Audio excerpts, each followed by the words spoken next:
మా నోటితో ఒక మాట స్థాపించడం ఏం కాకపోతే గవర్నమెంట్ జోలికి వెళ్ళట్లే. మేము దేవుళ్ళను దేవుని బోనాల కోసం వచ్చాము. అర్థమైందా? దేవుని దర్శనంకి వచ్చాము. దొంగలం కాదు మేము దొంగలం కాదు. అర్థమైందా? ఎందుకు పోతాము? మీది ఇదేనా? మీరు కాపాడే బాధ్యత ఇదేనా? మీ ధర్మం ఇదేనా? మీ ధర్మం ఇదేనా? మీరేం మాట్లాడుతున్నారు?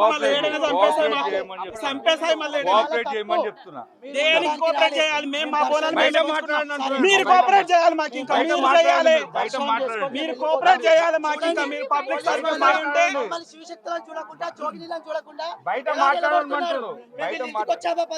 నడువు నడువు నడువు అంటున్నాడు ఆయన.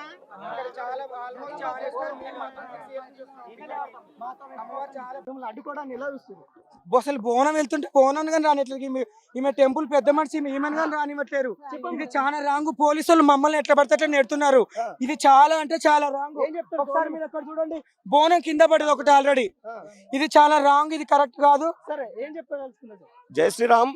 నేను శివ, బజరంగ్ సేన అధ్యక్షుడిని, బజరంగ్ దళ్ కార్యకర్తను, బీజేపీ రాష్ట్ర కార్యవర్గ సభ్యుడిని.